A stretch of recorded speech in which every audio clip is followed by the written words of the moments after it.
नमस्ते। मैं गणेश देवरुकर आपका मलखाम कट्टा पे फिर से स्वागत करता हूं। मलखाम कट्टा बहुत ही अनोखे विषय लेके सबके सामने आ रहा है और आते रहेगा। सबको पता है कि आज जो विषय लेके मैं सबके सामने आया हूं वो है संस्था क्लब जहां जहां पे मलखाम चलता है उनके जो प्रेसिडेंट या उनके सेक्रेटरी है उनसे बातचीत करने के लिए मैंने शुरुआत की है। तो सबसे पहले मेरे नजदीक का जो क्रीड़ा संकुल है छत्रपति शिवाजी महाराज स्मारक समिति, इसके जो अध्यक्ष है अरविंद रमेश प्रभु, इनके साथ आज बातचीत होने वाली है।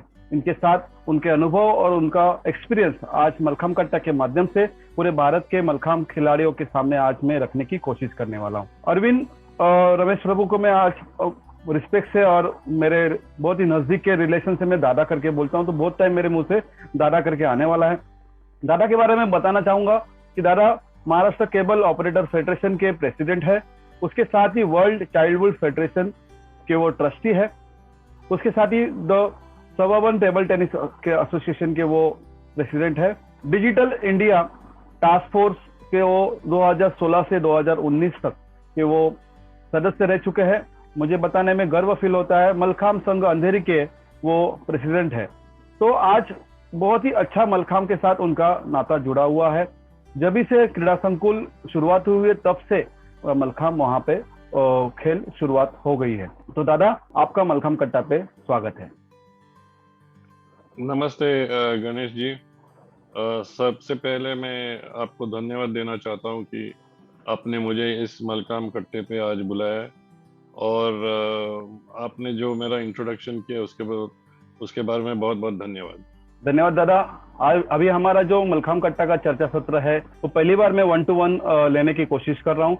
इसके पहले हमने 26 से 27 मलखाम कट्टा के सेशंस ले चुके हैं और उसमें बहुत सारे लोगों का इसमें पार्टिसिपेशन हो चुका है। 70 से ज्यादा लोग इसमें आपके जैसे गेस्ट आ चुके हैं और आज आपके साथ बातचीत करने से सबसे पहले मैं आपको जो आपके जन्मदिन की बधाई देना चाहता हूं पूरे मलखाम कट्टा की ओर से और पूरे भारत के मलखाम के परिवार की तरफ से आपको जन्मदिन की बहुत बहुत बधाई।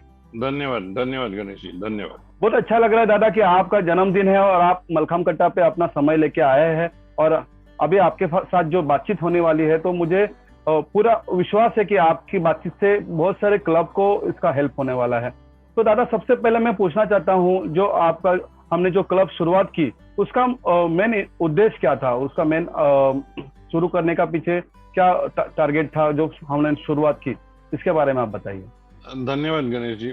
सर्वप्रथम मैं आपको कहना चाहता हूँ कि हमारा जो छत्रपति शिवाजी महाराज स्मारक समिति के अंदर जो हम एक प्रबोधनकर ठाकरे क्रीड़ा संकुल चलाते हैं, ये कोई क्लब नहीं है, ये क्रीड़ा संकुल है। और ये मैं खास करके आपको बोलना चाहता हूँ क्योंकि हमारे यहाँ पे क्लब कल्चर ऐसा नहीं है। हमारे यहाँ पे रेस्टोरेंट नहीं है, बार नहीं है, कार्ड रूम नहीं है, बिलियर्ड्स रूम नहीं है, only sports, total sports facility हमारे यहाँ पे है। और हम हाई परफॉर्मेंस सेंटर हमने क्रिएट किया है। जब भी 1996 में 96 में मेरे पिताजी ने इसकी संकल्पना की थी, तो उन्होंने देखा था कि दादर से लेके बोरीवली तक कोई भी ओलंपिक साइज स्विमिंग पूल नहीं है। और फिर उन्होंने मन में ठान लिया कि विलेपार्ले जैसे सबब में अगर एक ओलंपिक दर्जे का अगर स्विमिंग पूल बनता है तो यहाँ के लाखों लोगों को उसकी सुविधा मिल जाएगी। तो उन्होंने 1996 में इसकी स्थापना की। 97-98 के साल में इसको स्टार्ट किया।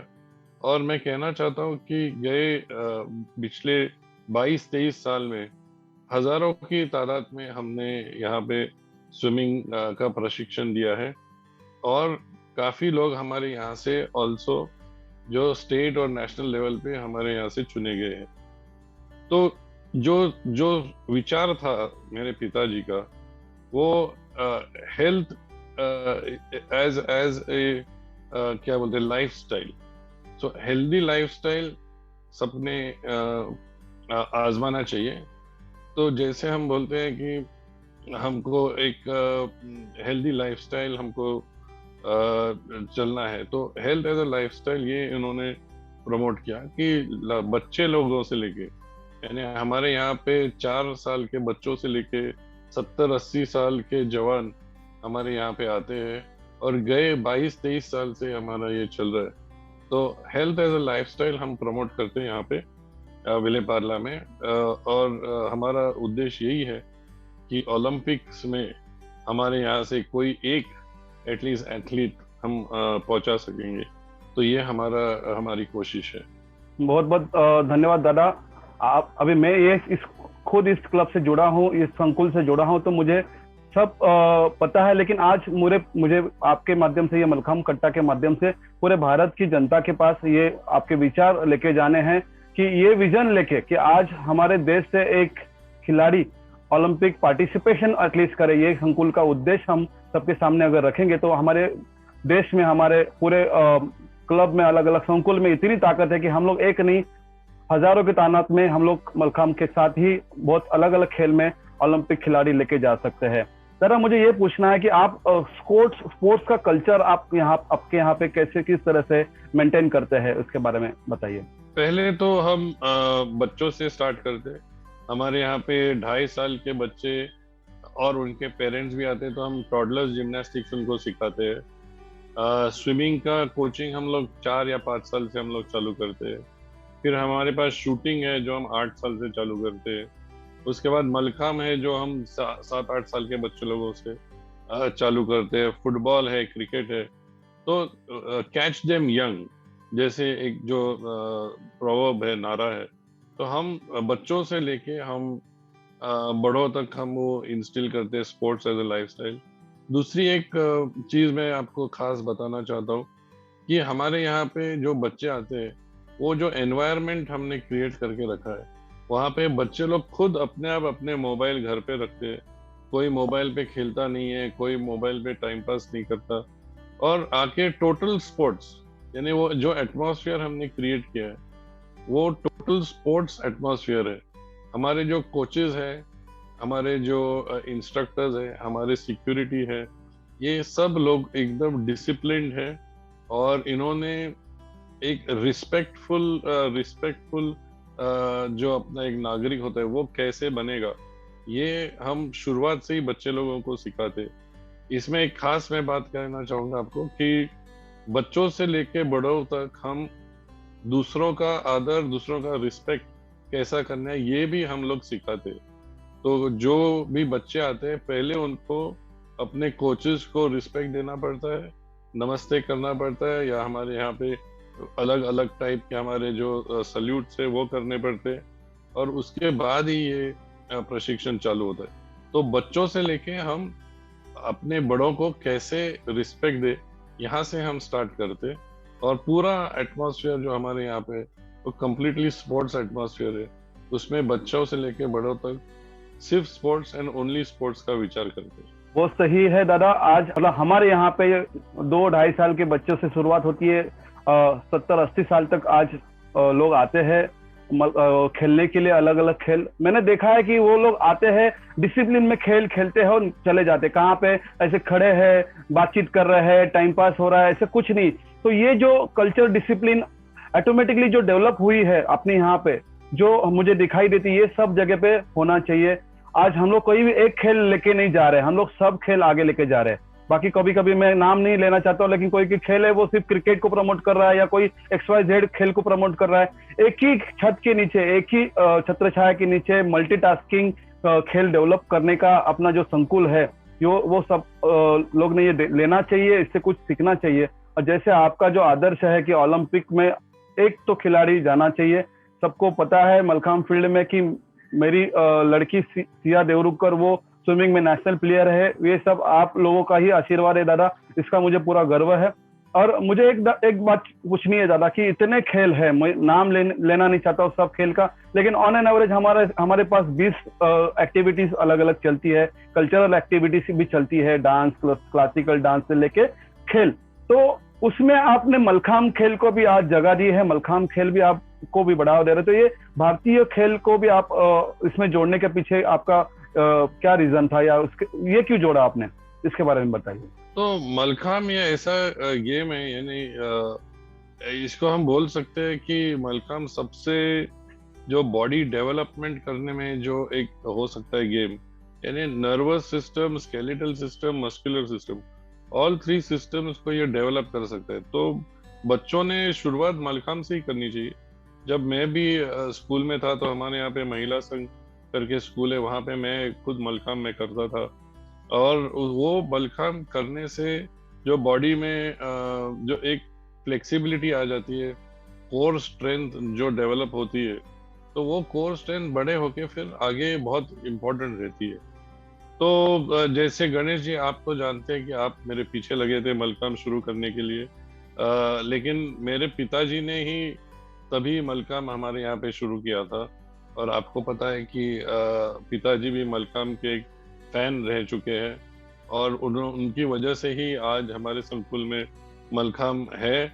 और अंडर उनके गाइडेंस ही अभी हम जो पिछले साल 2 साल पहले महापौर चषक और जो लिया था, तो उनका एक सपना था कि मलखाम को हम और बड़ा दर्जा देने के लिए, तो mallakhamb as a, I don't know if I should say father of all sports बोलो, या एज अ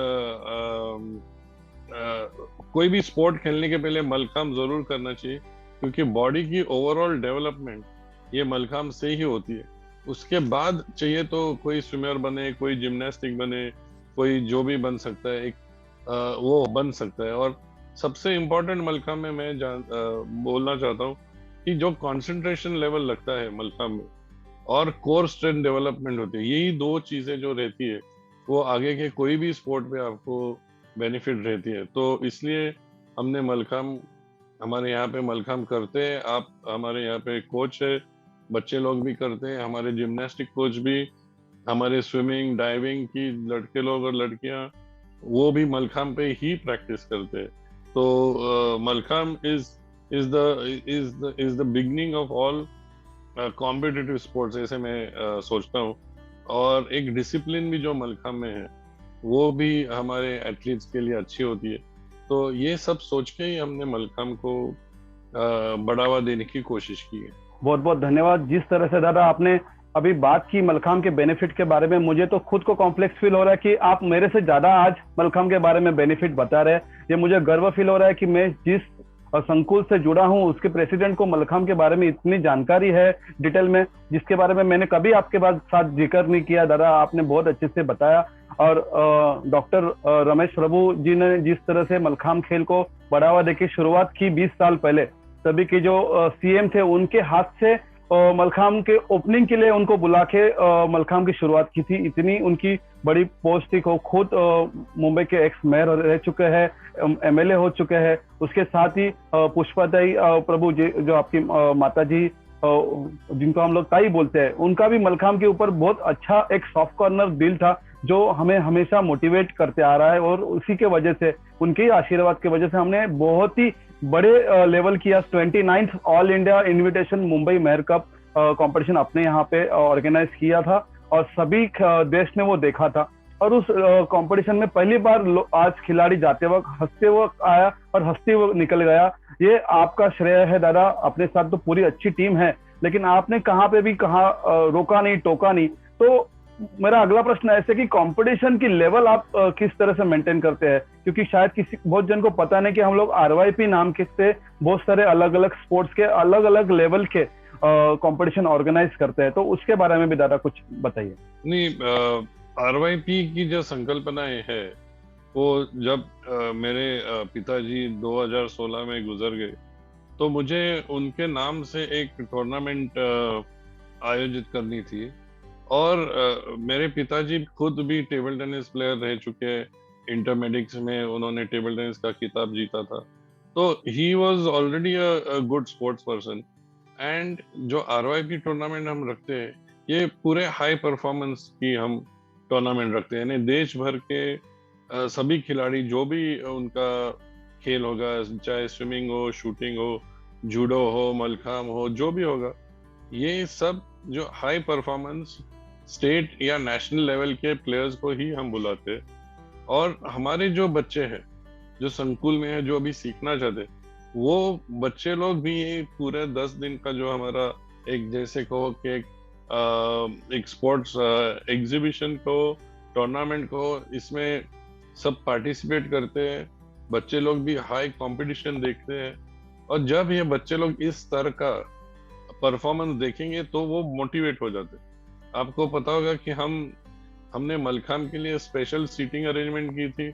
ऑलमोस्ट 200-300 लोग बैठ के देख सकते थे। जिम्नास्टिक्स के लिए भी हमने स्टैंड्स बनाए थे।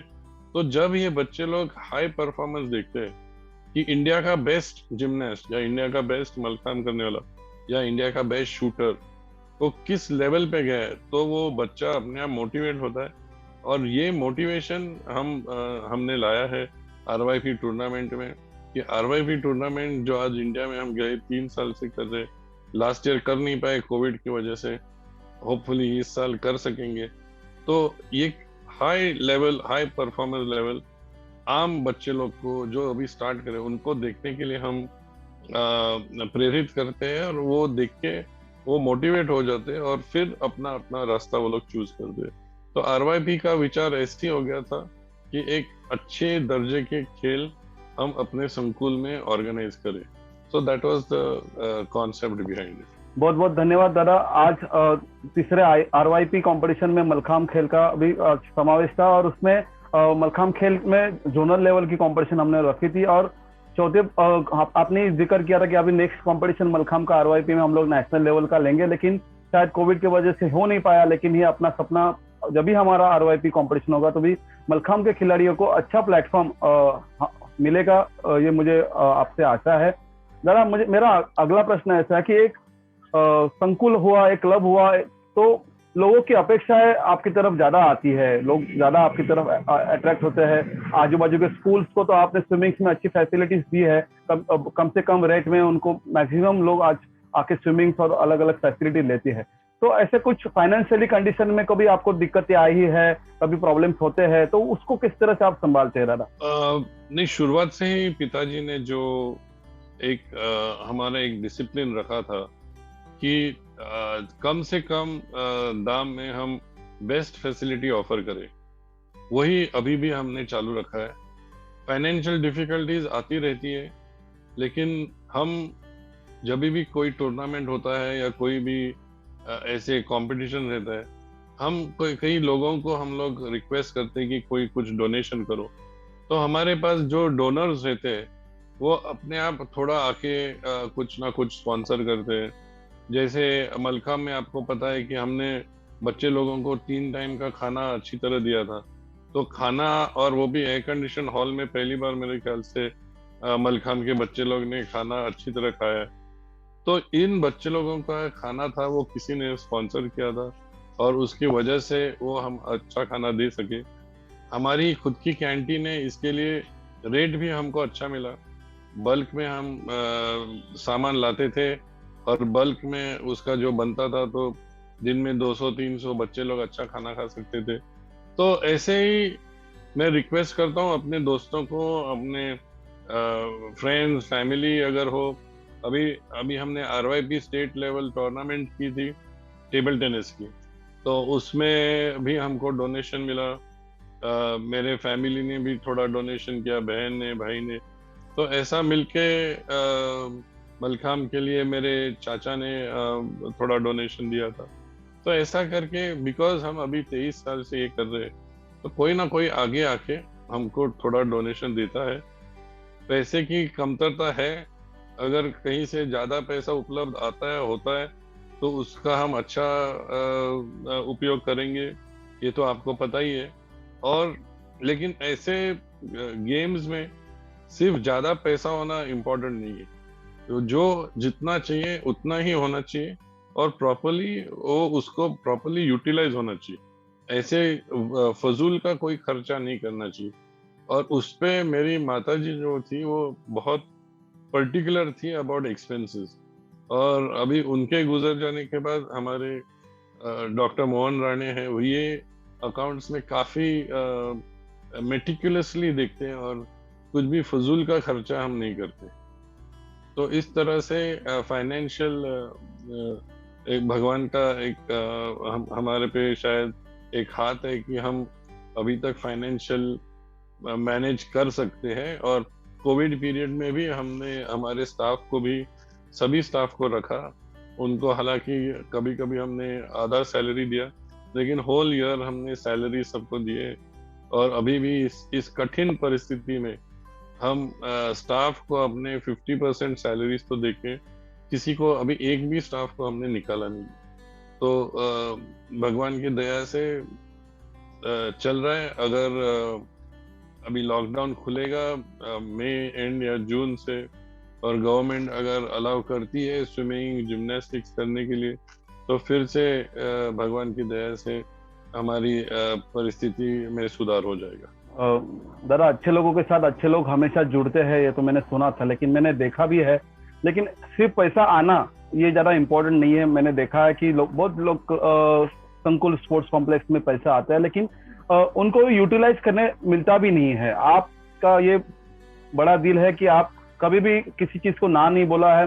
जिस तरह से आपने महापौर चषक में जिस तरह से खाने का जिक्र किया, आज जरा मैं बोलना चाहता हूँ, इसमें अच्छी बात है कि बुरी बात है मुझे पता नहीं, लेकिन पहली बार मलखाम खिलाड़ी ने आज अच्छे से प्लेट में फोक और स्पून से एसी में बैठ के खाना खाया। उसका वो रिस्पेक्ट है, उसको देना ही चाहिए। तो जहाँ पे जिस तरह से आपने बताया कि जो चीज करना चाहिए वहां पे खर्चा होना ही चाहिए, और खिलाड़ी के लिए तो आज हम लोग जी रहे, तो खिलाड़ी के लिए जो हम लोगों ने शुरुआत की है, जो कंपटीशन होती है या क्लब है, तो अगर उसके लिए अगर हम लोग नहीं किए, एक जिक्र करना चाहता हूँ कि आपने परिमिता का भी लॉन्च किया, जहाँ पे आप ओलंपिक लेवल का एक प्रोजेक्ट बना रहे हैं। मुझे पता है कि आपने एक 5 गेम सिलेक्ट किए हैं, और उस गेम के खिलाड़ियों को ज्यादा से ज्यादा फैसिलिटीज कैसे मिले, कोचिंग से लेके इक्विपमेंट से, वो सब आप कर रहे हैं।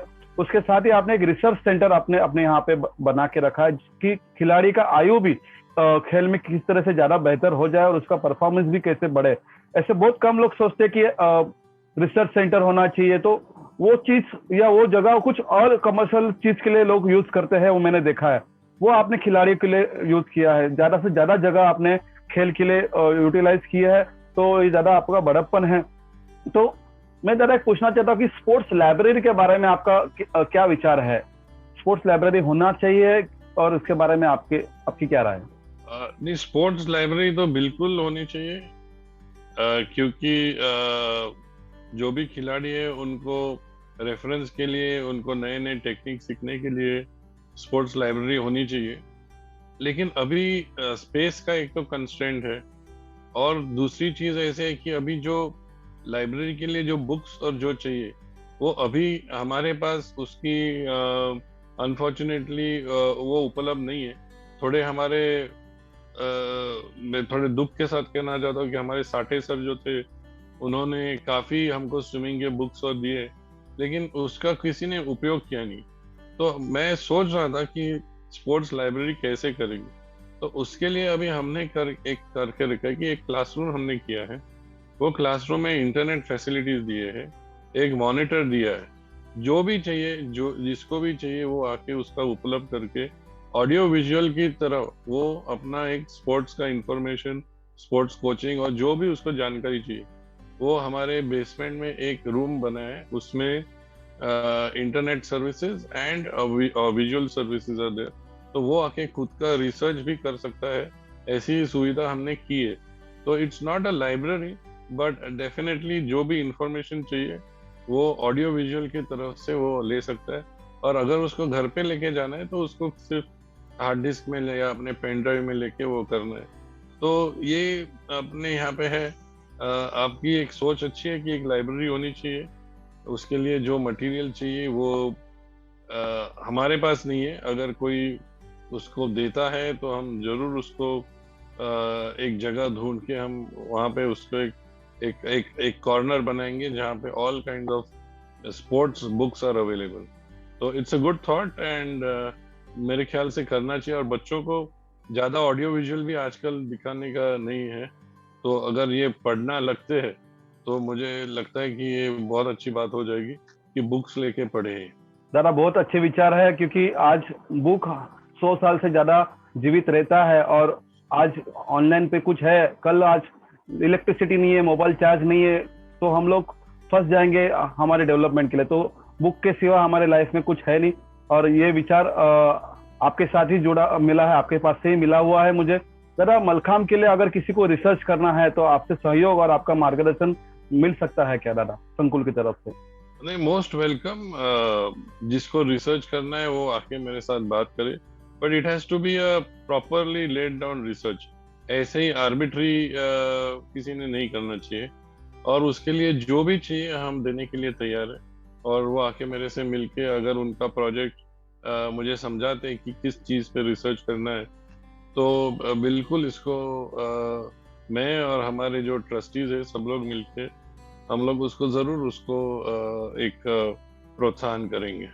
बहुत बहुत धन्यवाद दादा, मुझे मालूम है आपका दिल, और यही मैं आज पूरे मलखाम के परिवार को बताना चाहता हूं कि इसी पॉजिटिव माइंड के लोग अगर आपके साथ जुड़े हैं तो अपने मलखाम का विकास जरूर होना ही होना है। ये आज मलखाम कट्टा का जो हम लोगों ने जो 2 उद्देश्य के साथ मलखाम कट्टा शुरुआत की कि मलखाम का विकास और आने वाली पीढ़ी को मार्गदर्शन, तो आज ऐसे लोग अगर हमारे साथ जुड़े हैं, दादा है और पूरे संकुल की टीम है, राणे सर है, तो अगर ये लोग हमारे साथ जुड़ते हैं और मलखाम के साथ, तो मलखाम खेल आगे जाने के लिए मुझे नहीं लगता ज्यादा समय लगेगी, क्योंकि इनके पास बहुत ही अच्छा विजन है। और मैंने जो चीज अभी ऑनलाइन तो छोड़ो, मैं कभी भी उनके सामने जाके कुछ मांगता हूँ या कुछ चीज रखता हूँ, मैंने तो कभी इनके मुंह से कभी ना नहीं सुना है। बहुत जन मुंह से हाँ बोल देते हैं, लेकिन उनके फेस पे कभी कभी नाराजगी या ना होता है, लेकिन ऐसे कभी भी नहीं होता है। दादा ये आपका बहुत बहुत धन्यवाद। और आज आपका बर्थडे है, मैं ज्यादा आपका समय लेना नहीं चाहता हूँ।